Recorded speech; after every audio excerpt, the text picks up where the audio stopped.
مصطفیٰ کا گھرانہ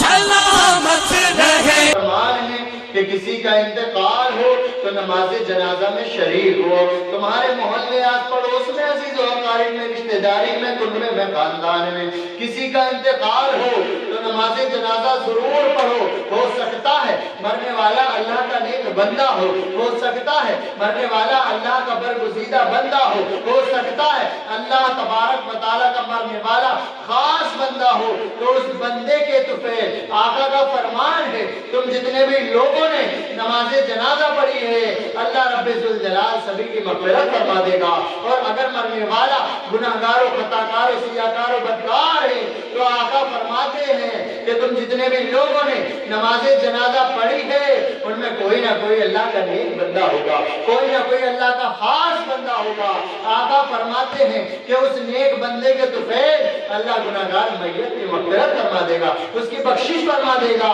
تو پیارے مسلمانوں، ہمیں چاہیے کہ ہم نماز جنازہ ضرور پڑھیں، لیکن دیکھا یہ جاتا ہے اپنے سماجوں میں کہ نماز جنازہ ہوتی ہے دو ٹیمیں نظر آتی ہیں، دو پارٹیاں نظر آتی ہیں، دو ٹیمیں نظر آتی ہیں، دو گروپ نظر آتے ہیں۔ پتہ چلتا ہے ایک گروپ ایسا ہے جو نماز جنازہ پڑھنے کو تیار ہے، نماز جنازہ پڑھنے کے لیے صفے تیار ہے، امام صاحب نماز جنازہ پڑھا رہے ہیں، لیکن ایک گروپ ایسا ہے جو نماز جنازہ نہیں، وہ دور کھڑا ہوا موبائل چلاتا نظر آتا ہے، موبائلوں میں گیم کھیلتا نظر آتا ہے، موبائلوں میں باتیں کرتا نظر آتا ہے، کان سے موبائل لگا کر باتیں اسی وقت ان لوگوں کو یاد آتی ہیں اور مسلمانوں ایک دوسرے کی برائی کرتے نظر آتے ہیں، لوگ باتیں کرتے نظر آتے ہیں ادھر کی ادھر کی یہاں کی وہاں کی۔ پتہ چلا کہ ایک لوگ تو ہیں ایسے ہیں، کچھ لوگ ایسے ہیں، کچھ ٹیم ایسی ہے جو نماز جنازہ پڑھتی ہے، ایک ٹیم ایسی ہے جو دنیاوی باتیں کرتی ہے۔ اب ان لوگوں سے پوچھا جائے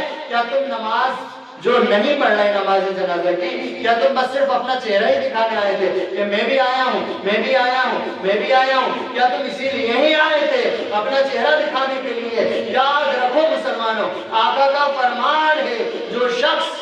اگر مرنے والا اللہ کا نیک بندہ ہے تو اس نیک بندے کے طفیل اللہ رب ذوالجلال جتنے بھی لوگوں نے نماز جنازہ پڑھی ہے سبھی کی اللہ مغفرت فرما دے گا۔ تو پیارے مسلمانوں، ہمیں مغفرت کا پروانہ ملنے کو تیار ہے، لیکن ہمارے مسلمان بھائی نماز جنازہ پڑھنے کو تیار نہیں ہے۔ سنو مسلمانوں، نماز جنازہ پڑھنے کو جو لوگ تیار نہیں ہیں ان سے پوچھا جائے کہ تم نماز جنازہ کیوں نہیں پڑھ رہا، نماز جنازہ کیوں نہیں پڑھ رہا، تم نماز جنازہ میں شریک کیوں نہیں ہو رہا؟ تو سنو مسلمانوں، وہ لوگ ہمیں جو جواب دیتے نظر آئیں گے، ہماری بات کا ہمارے کوشچن کا جواب وہ یہ دیں گے کہ مجھ سے نماز جنازہ نہیں آتی۔ کوئی ان میں سے ایسا بھی ہوگا جو کہے گا کہ صاحب میں ناپاک ہوں، میرا غسل نہیں ہے۔ تو یاد رکھو مسلمانوں، ان دونوں کی باتیں غلط ہیں۔ یاد رکھو، اگر کوئی یہ کہے کہ میں ناپاک ہوں، میرا غسل نہیں ہے،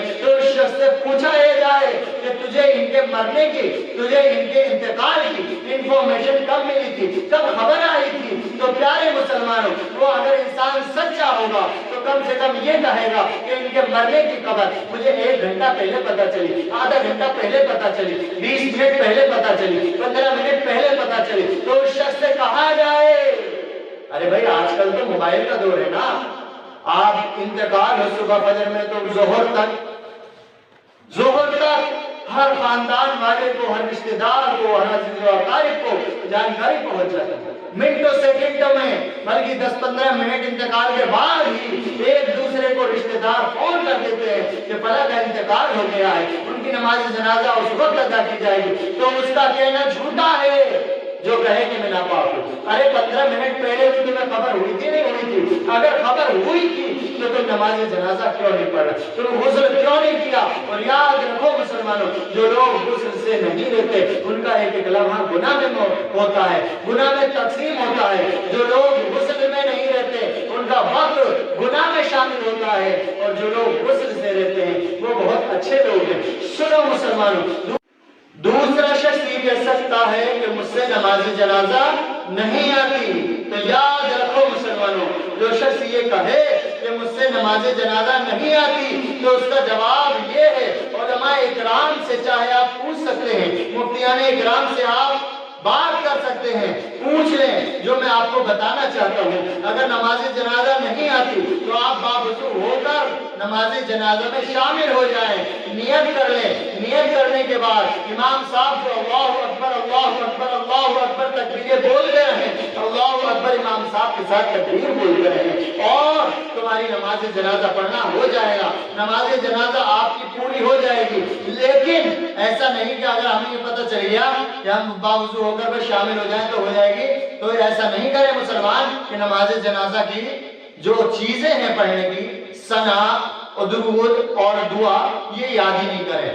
لیکن یاد کرنی ضروری ہے۔ اگر مان لیجیے آپ کو یاد نہیں ہے تو آپ نماز جنازہ میں شامل ہو جائیں، تکبیر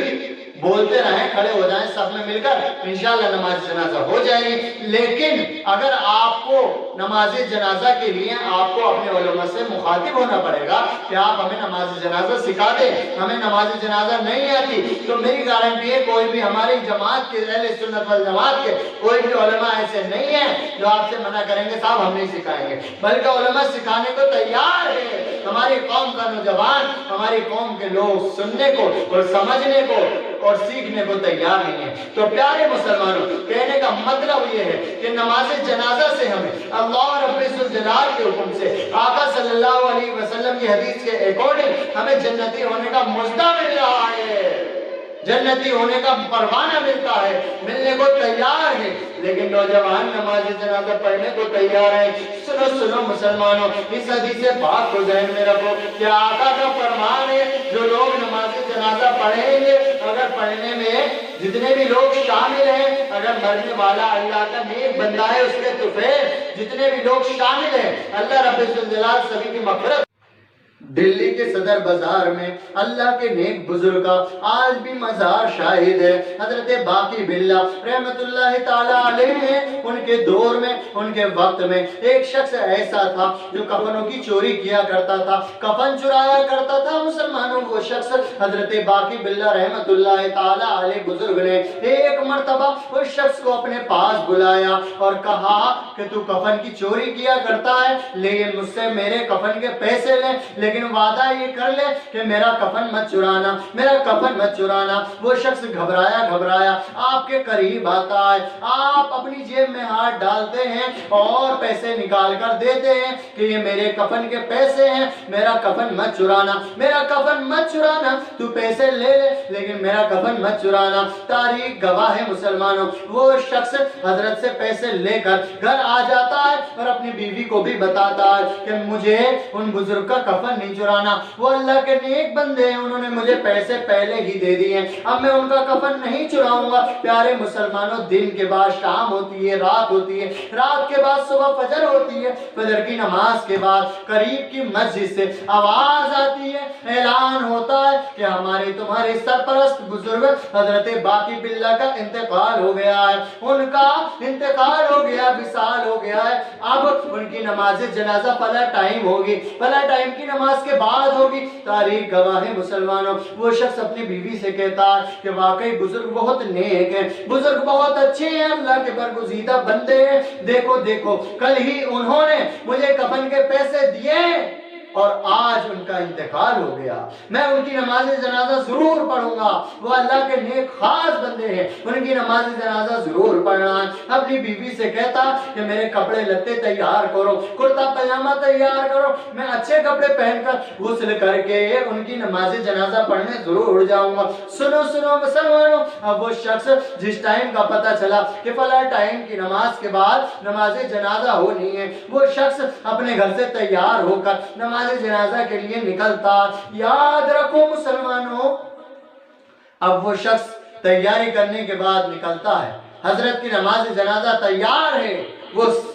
جنازے کے بالکل قریب پہلی صف جو ہوتی ہے جہاں امام صاحب کھڑے ہوتے ہیں اس سے پیچھے والی صف، اس پہلی صف میں ایک دم کھڑا ہوتا ہے اور سوچتا ہے کہ میں نماز جنازہ سب سے اگلی صف میں پڑھ رہا ہوں، میں اگلی صف میں نماز جنازہ پڑھ رہا ہوں۔ یہاں میں آپ کو بتانا ہی چاہتا ہوں مسلمانوں کہ پانچوں وقت کی نمازوں میں جو فرض نمازیں ہیں ان نمازوں میں پہلی صف میں پڑھنے میں زیادہ ثواب ہے، لیکن نماز جنازہ میں سب سے پچھلی صف میں پڑھنے میں زیادہ ثواب ہے، پچھلی صفوں میں پڑھنے میں زیادہ ثواب ہے۔ تو یاد رکھو، اب وہ شخص ذہن میں خیال یہی ہے کہ میں پہلی صف میں پڑھ رہا ہوں، امام صاحب نے نیت باندھی، نیت باندھنے کے بعد نماز جنازہ امام صاحب اسٹارٹ کرتے ہیں۔ نماز جنازہ جیسے امام صاحب اللہ اکبر نماز جنازہ پڑھاتے ہیں، نماز جنازہ پڑھتے ہیں، انہوں نے نیت باندھ رکھی تھی، لیکن آنکھیں حضرت کے کفن پر پہنچ گئی، نگاہ حضرت کے کفن پر پہنچی، اور نمازی نماز میں، جیسے اس زمانے میں بھی اب بھی لوگ نمازیں پڑھتے ہیں اور اپنی دکانوں کا حساب لگاتے رہتے ہیں کہ آج مجھے اتنا منافع ہوا ہے، آج مجھے اتنا لوس ہوا ہے، آج مجھے اتنا بینیفٹ ہوا ہے، اتنے روپے کا وہ سودا بیچا، اتنے روپے کا وہ سودا بیچا۔ اسی ہی طرح اس شخص کے ذہن میں، کفن چور کے ذہن میں خیال آتا ہے کہ ان بزرگ کا کفن تو مہنگا ہے، ان بزرگ کا کفن کیسا ہے؟ مہنگا ہے، اور انہوں نے مجھے کفن کے پیسے سستے والے کفن کے دیے، سستے کفن کے پیسے دیے۔ پیارے مسلمانوں، جو اللہ کے نیک بندے ہوتے ہیں، ان کے غلام، ان کے دیوانے، ان کے چاہنے والے ان کا کفن مہنگے سے مہنگے کپڑے کا دیتے ہیں، مہنگے سے مہنگے، اچھے سے اچھے کپڑے کا انہیں کفن دیتے ہیں۔ پیارے مسلمانوں، بہرحال نماز کے دوران ہی اس نے یہ طے کیا کہ ان بزرگ نے میرے ساتھ اچھا نہیں کرا، ان کا کفن تو مہنگا ہے لیکن انہوں نے مجھے سستے کفن کے پیسے دیے ہیں۔ تاریخ گواہ ہے مسلمانوں، چاند سورج کی نگاہیں گواہ ہے، اس نے دل میں طے کر لیا کہ چاہے کچھ بھی ہو جائے ان کا کفن ضرور چرانا ہے، ان کا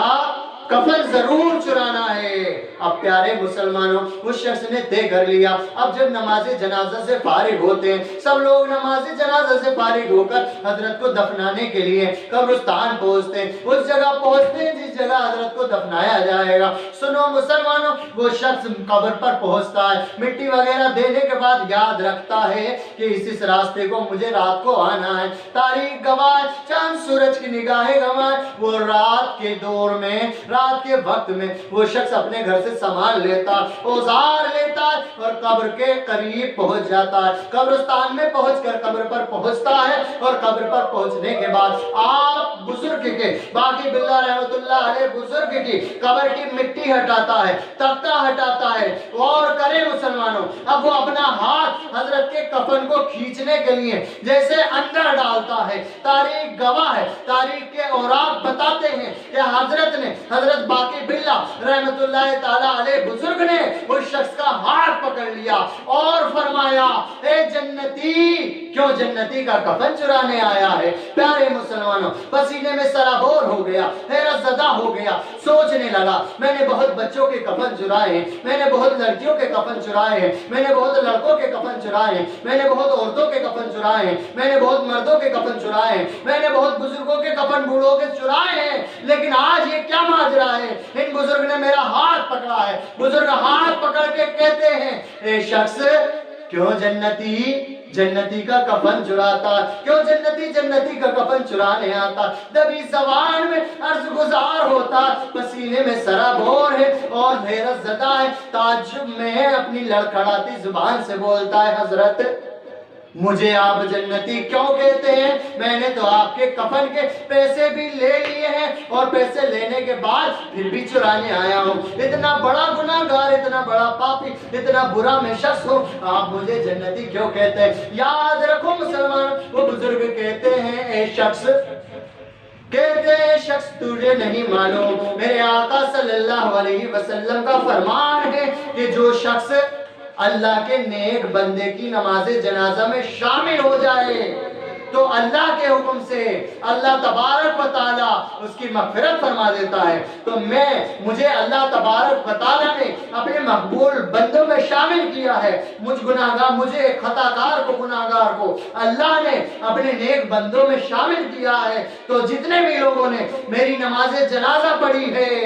ان سب کی اللہ تبارک و تعالیٰ نے مغفرت فرما دی، سبھی کو جنتی ہونے کا مژدہ، جنتی ہونے کا پروانہ سنا دیا۔ تو اے شخص، تو نے بھی میری نماز جنازہ پڑھی ہے، اس لیے تو بھی جنتی ہے۔ اب پیارے مسلمانوں، غور کرنا یہ بھی ہے کہ جنتی ہونا ہمارے لیے کتنا اچھا ہے، کہ ہم لوگ نماز جنازہ پڑھیں گے تو جنتی ہو جائیں گے اگر نیک بندے. اب اس بات سے ہمیں یہ بھی ثابت ہوتا ہے کہ اللہ کے محبوب بندے اپنی اپنی قبروں میں زندہ ہیں. تبھی تو